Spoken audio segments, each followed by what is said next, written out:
ਚਕਦੇ TV ਦੇਖ ਰਹੇ ਸਾਰੇ ਦਰਸ਼ਕਾਂ ਨੂੰ ਦਵਿੰਦਰ ਸਿੰਘ ਵੱਲੋਂ ਪਿਆਰ ਤੇ ਸਤਿਕਾਰ ਭਰੀ ਸਤਿ ਸ਼੍ਰੀ ਅਕਾਲ। ਅੱਜ ਦੇ ਸਾਡੇ ਸ਼ੋਅ ਵਿੱਚ ਸਾਡੇ ਸਟੂਡੀਓ ਵਿੱਚ ਗੱਲਬਾਤ ਕਰਨ ਲਈ ਜੁੜੇ ਨੇ ਪ੍ਰੋਗਰੈਸਿਵ ਕੰਜ਼ਰਵੇਟਿਵ ਪਾਰਟੀ ਦੇ ਅੰਦਰੂਨੀ ਚੋਣਾਂ 'ਚ ਪ੍ਰੈਜ਼ੀਡੈਂਟਸ਼ਿਪ ਵਾਸਤੇ ਸਭ ਤੋਂ ਅੱਗੇ ਚੱਲ ਰਹੇ ਕੈਂਡੀਡੇਟ ਜਿਮ ਪ੍ਰੈਂਟਿਸ ਤੇ ਉਹਨਾਂ ਦੇ ਨਾਲ ਸਾਡੇ ਸਟੂਡੀਓ 'ਚ ਕੈਲਗਰੀ ਦੇ ਜਾਣੇ ਮਾਣੇ ਬਿਜ਼ਨਸਮੈਨ ਤੇ ਰਾਜਨੀਤਿਕ ਜਾਣਕਾਰ ਦਵਿੰਦਰ ਸਿੰਘ ਤੂਰ ਹੋਣਗੇ। ਇਹ ਚੋਣਾਂ 5 ਸਤੰਬਰ ਨੂੰ ਆਨਲਾਈਨ ਹੋਣਗੀਆਂ ਤੇ ਇਹਨਾਂ ਚੋਣਾਂ ਦੇ ਵਿੱਚ ਜਿਮ ਪ੍ਰੈਂਟਿਸ, ਰਿਕ ਮੈਕਾਈਵਰ ਤੇ ਥਾਮਸ ਲੂਕਾਜ਼ੁਕ ਪੀਸੀ ਪਾਰਟੀ ਦੀ ਪ੍ਰਧਾਨਗੀ ਵਾਸਤੇ ਇੱਕ ਦੂਜੇ ਦੇ ਸਾਹਮਣੇ ਹਨ। ਇਹਨਾਂ ਚੋਣਾਂ ਦੇ ਨਤੀਜੇ ਜਿਸ ਦੇ ਹੱਕ ਵਿੱਚ ਹੋਣਗੇ ਉਹੀ ਐਲਬਰਟਾ ਦੇ ਪ੍ਰੀਮੀਅਰ ਯਾਨੀ ਕਿ ਮੁੱਖ ਮੰਤਰੀ ਦੇ ਅਹੁਦੇ 'ਤੇ ਸਾਨੂੰ ਆਉਣ ਵਾਲੇ ਸਮੇਂ ਵਿੱਚ ਵੇਖਣ ਨੂੰ ਮਿਲੂਗਾ। Welcome to our show Jim. Very nice to be on your show. Thank you for having me. ਤੇ ਸਾਡੇ ਨਾਲ ਨੇ ਜੀ ਦਵਿੰਦਰ ਤੂਰ ਜਿਹੜੇ ਅੱਜ ਸਾਡੇ ਨਾਲ ਸ਼ੋਅ ਆਰਗੇਨਾਈਜ਼ ਕਰ ਰਹੇ ਨੇ। So Jim, first of all, I think in Alberta or in Canada everybody knows you, but a brief introduction of yourself. Well, I'm of course a Calgarian. I've lived here my entire professional life. I've been around politics my entire life. I've been associated with the PC party now for 40 years. I served federally, of course, with Prime Minister Harper and the Harper government. He sometimes said I was the chief operating officer of the government of Canada for the 6 minority years. And then I went back to the private sector where I have been for the last 4 years. But I'm running for the leadership of the Conservative Party because I think provincially we need leadership. We need someone with public sector experience, private sector experience, to come back into public life to give this province leadership. We've had 2 very disappointing years, and so my candidacy is based on the need for clear leadership, decisive leadership in Alberta, and I've been proud really to have the community at my side through the entire campaign. So Jim, how was the campaign going on so far? Give us good things or the bad things, but it's coming to end today. It ends today. People still will have an opportunity to get a membership today. Yeah. But it's been a very exciting campaign. It has been, it's been a lot of work. I've gone every day since May 15th. I've attended 750 speaking events in that time, which is a lot. And so I'm very excited. We have a wonderful campaign of 1,000 volunteers across the province, headquarters in Edmonton and in Calgary. And so it's been a good campaign. If I'm excited about one thing, it is about the strength that we have had in the Punjabi community, and also the young people that we've brought to the campaign. I'm very proud of the progress that we've made. But at this point, people really just want to turn the page and start a new chapter in Alberta history, and people are confident as Albertans, they're hopeful, and they just want some good government. You got a support of 50 MLAs, more than 50, I guess, right? More than 50. Yeah. So did you ask for the support, or they gave you a support? I asked them. At the very beginning of the campaign in early May, I phoned every single MLA and talked to them and asked for their support. And so, that's been a very good thing.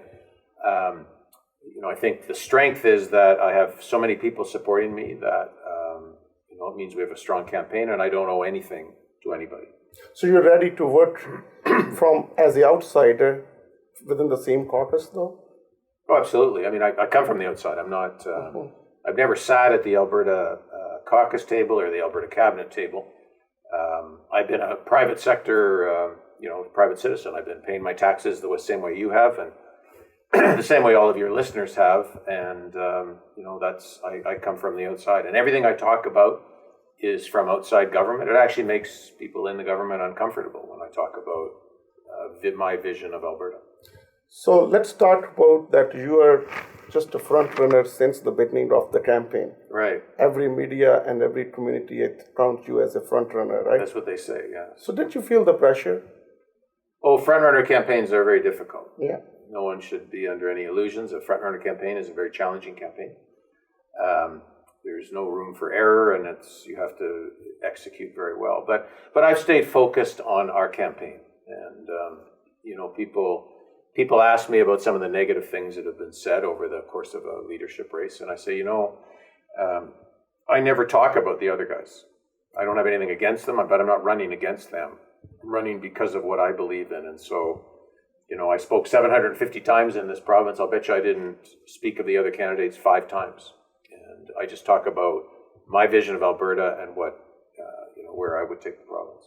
So when it comes to making the promises, you came with the term limit, that you want to set the term limit for the MLA and the Premier. Right. And then after a few days, you changed.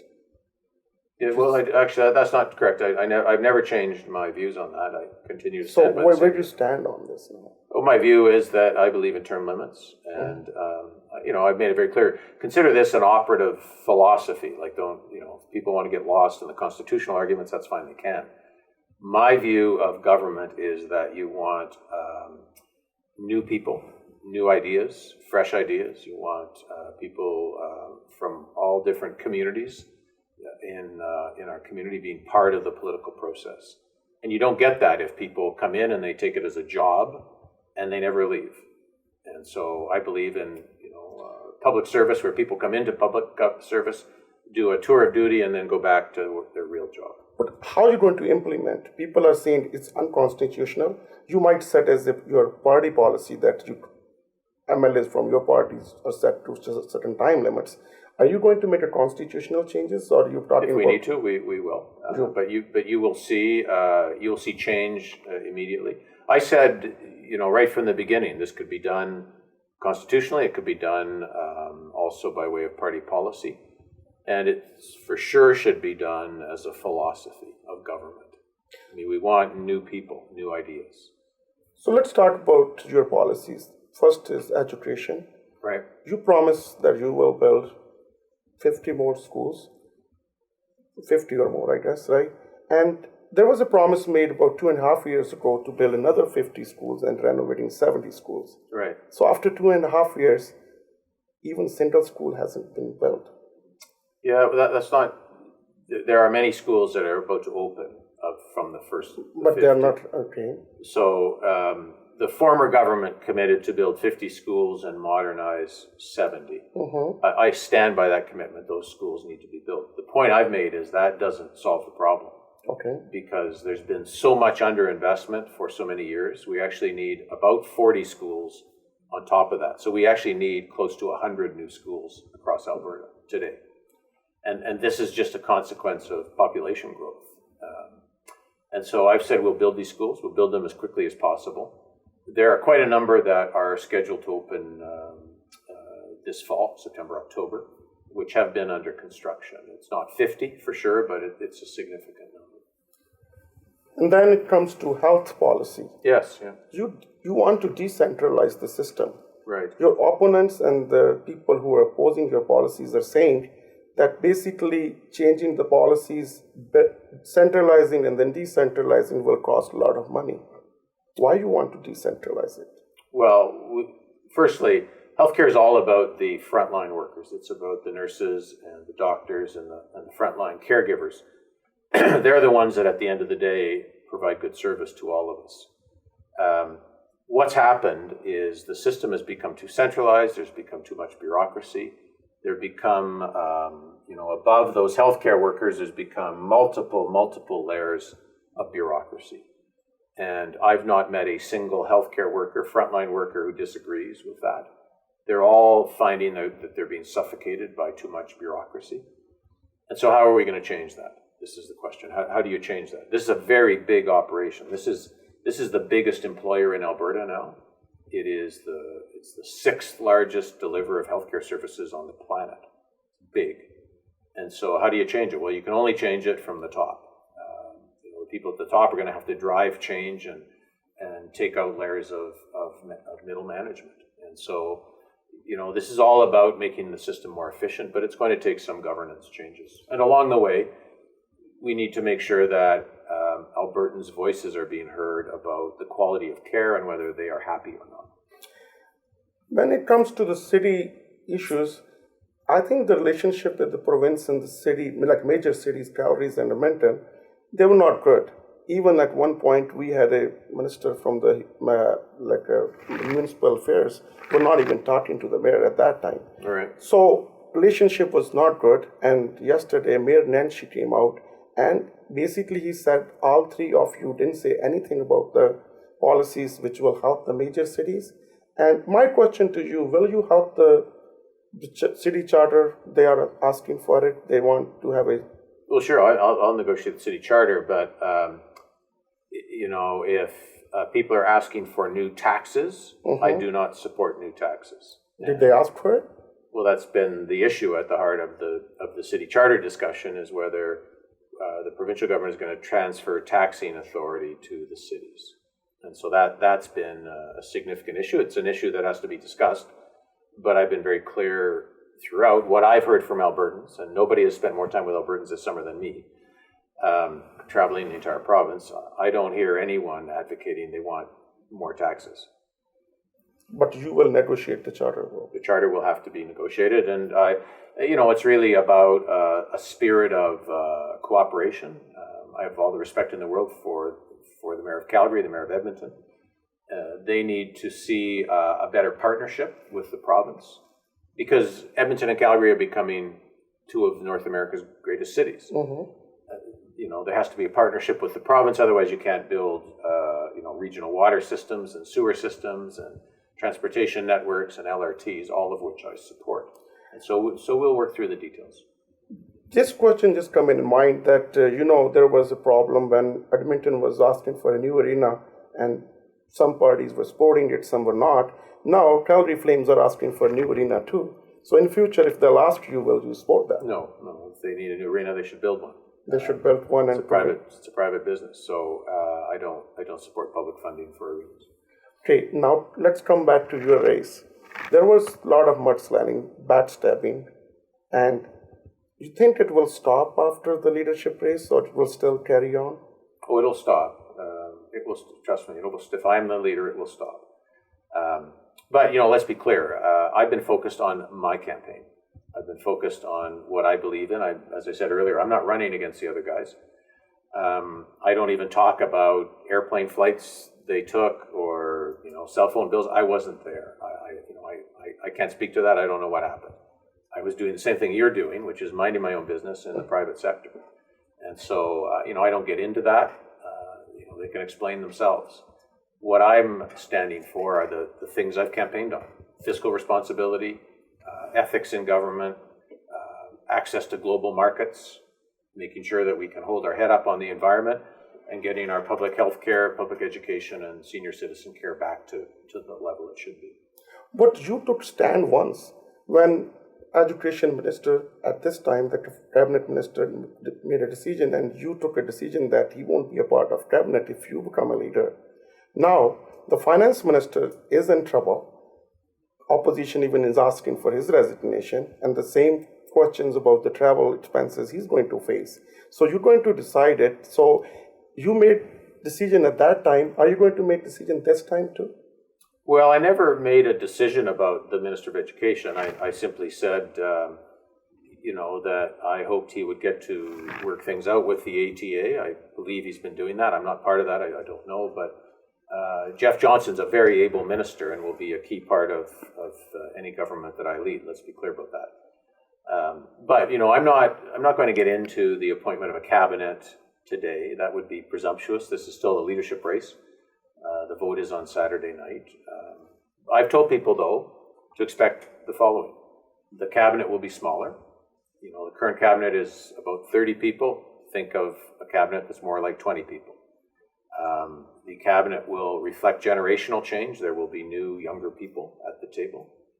And thirdly, just because you're at the cabinet table now doesn't mean that you're entitled to be at the cabinet table in the future. I will appoint a new cabinet, and it will be based on merit, and it will be based on integrity.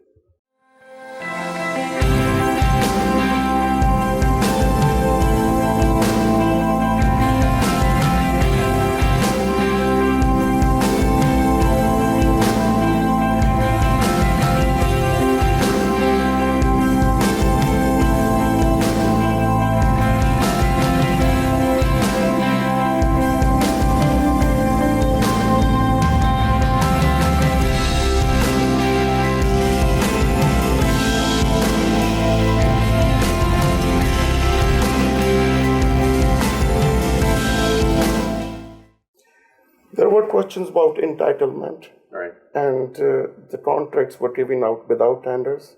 Right.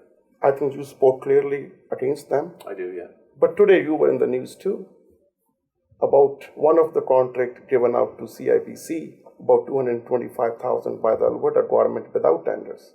Well, I was in the news because I was not involved in that situation, just to be fair. CIBC is one of the world's largest banks. There's 45,000 employees. They were working with Minister Bueller at that time, was in Services Alberta. And there was a contract for advice from the bank. I was not part of that.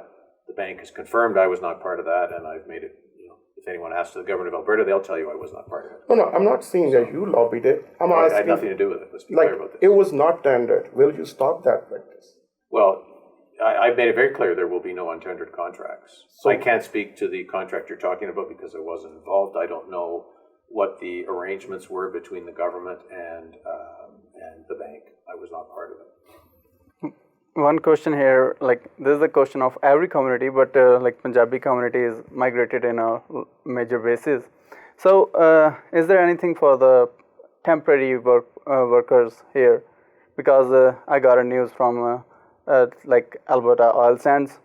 There's a problem and issues some temporary work permits are not allowed to work there because they are not trained or whatsoever. But how they came here and after that they are not allowed to work there? Well, the temporary foreign workers is the biggest issue on the ground across Alberta amongst business people. Everywhere you go, business people are very concerned about access to workers, including temporary foreign workers. And so what we need to do is we need an agreement between Alberta and Ottawa. And you can look at the agreement that Quebec put in place in 1991 as the model. But essentially, Alberta needs more control over immigration and labor migration. And so we're going to do that.